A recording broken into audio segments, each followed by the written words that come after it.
आपके लिए आज आपदा प्रबंधन से मोस्ट VVI ऑब्जेक्टिव 20 को लेकर आए हैं।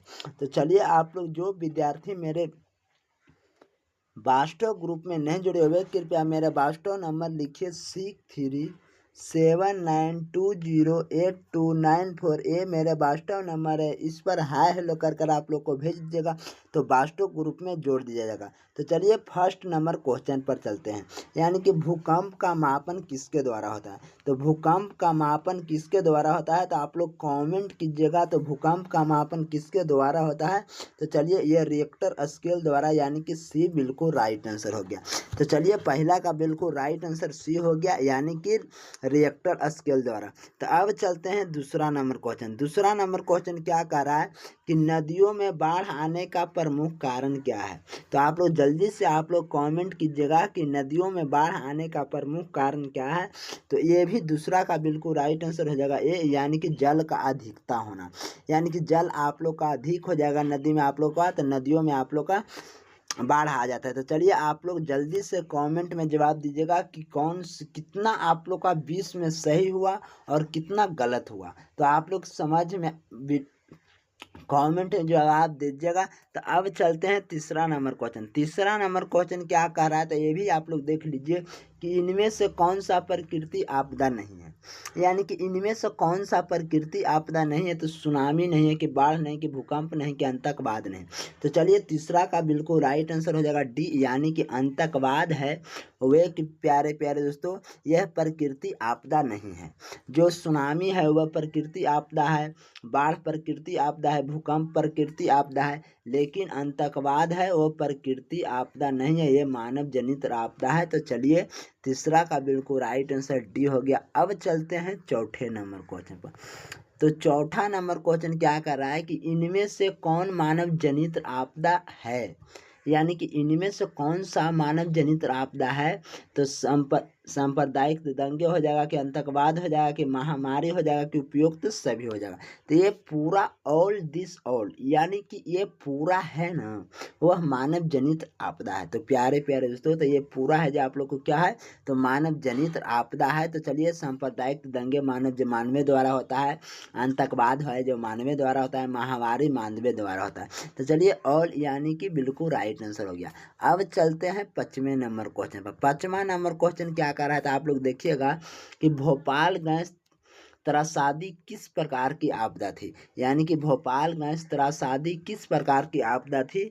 तो यह एक मानव जनित आपदा थी, यानी कि पांचवा का बिल्कुल राइट आंसर हो गया बी, यानी कि मानव जनित आपदा थी। तो अब चलते हैं छठे नंबर क्वेश्चन।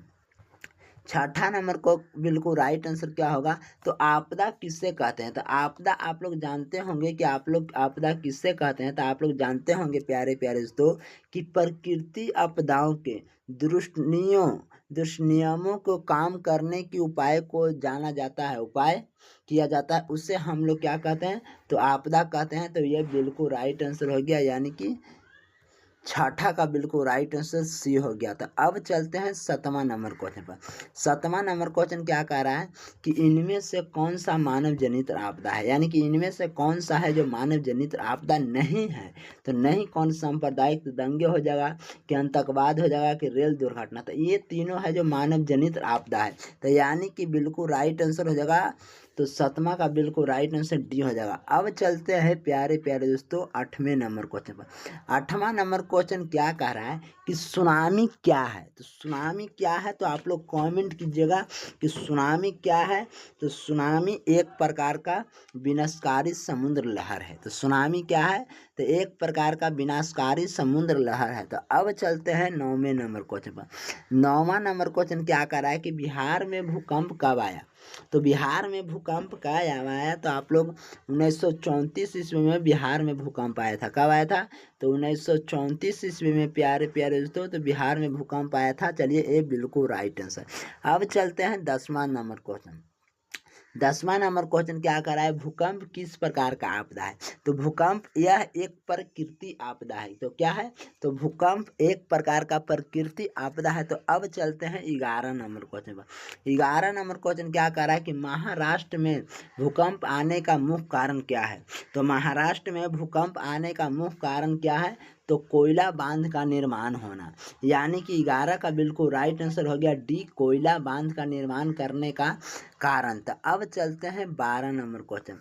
12 नंबर क्वेश्चन क्या कर रहा है कि इनमें से कौन विस्तृत क्षेत्र में को प्रभावित करने वाला आपदा है, यानी कि विस्तृत क्षेत्र को प्रभावित करने वाला आपदा है।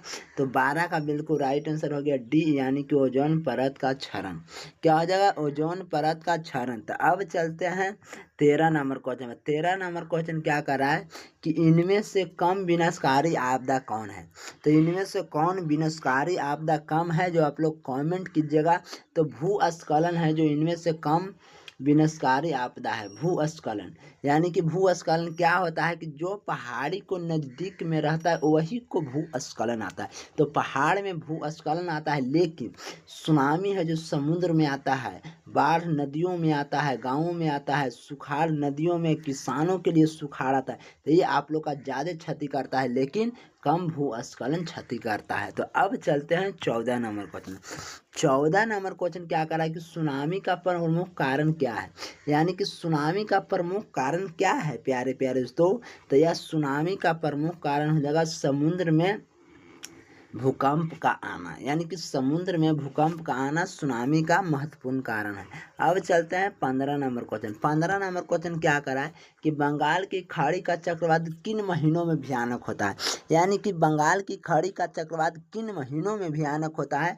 तो यह अक्टूबर नवंबर में आता है, भयानक आता है बंगाल की खाड़ी में चक्रवात। तो अब चलते हैं 16 नंबर क्वेश्चन पर। तो 16 नंबर क्वेश्चन क्या कह रहा है प्यारे प्यारे दोस्तों कि इनमें से कौन सा भारत का सूखा क्षेत्र माना जाता है। तो इनमें से कौन है जो भारत का सूखा क्षेत्र माना जाता है। तो पूर्वी राजस्थान होगा, कि पूर्वी मध्य प्रदेश हो जाएगा, कि कर्नाटक का पहाड़ी क्षेत्र हो जाएगा, कि ये सभी हो जाएगा।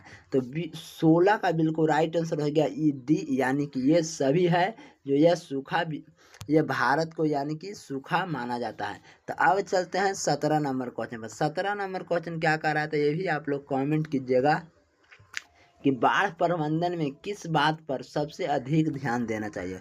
तो बाढ़ प्रबंधन में अधिक सबसे ज़्यादा कहाँ पर ध्यान देना चाहिए। तो आप लोग कमेंट कीजिए। नदी के जल को दूषित होने से बचाना चाहिए, कि नदी के दोनों तटबंधों का निर्माण होना चाहिए, कि नदी पर मजबूत पुल बनना चाहिए, कि नदी के दोनों ओर धनी बनना चाहिए। चलिए 17 का बिल्कुल राइट आंसर प्यारे प्यारे दोस्तों तो बी हो जाएगा, यानी कि नदी के दोनों छोर पर तटबंधों का निर्माण होना अवश्य होना चाहिए, यानी कि मजबूत से। अब चलते हैं 18 नंबर क्वेश्चन। 18 नंबर क्वेश्चन क्या कर रहा है कि इनमें से कौन सा सूक्ष्मस्खलन के अधिक प्रभावित होता है, यानी कि भूस्खलन के अधिक प्रभावित होता है। तो चलिए 18 का बिल्कुल राइट आंसर है क्या ए, यानी कि कश्मीर और उत्तराखंड। तो क्या हो जाएगा ए बिल्कुल राइट आंसर, कश्मीर और उत्तराखंड। अब चलते हैं 19 नंबर क्वेश्चन। 19 नंबर क्वेश्चन क्या कर रहा है, सुनामी किस भाषा का शब्द है, यानी कि सुनामी एक प्रकार का जापानी भाषा का शब्द है। क्या है? सुनामी एक प्रकार का जापानी भाषा का शब्द है। तो अब चलते हैं 20 नंबर क्वेश्चन। 20 नंबर क्वेश्चन क्या कर रहा है कि बाढ़ क्या है प्यारे प्यारे दोस्तों। तो बाढ़ क्या है, तो इसका आप लोग कमेंट में जवाब दीजिएगा। तो आप लोग क्या कीजिए, बाढ़ बिल्कुल क्या है, तो आप लोग कमेंट में जवाब दीजिएगा। तो अगर आप लोग को क्लास समझ में आ गया होगा तो क्लास को लाइक कर दीजिएगा, चैनल को सब्सक्राइब कर दीजिएगा। तो चलिए आज टेक करंट बाय।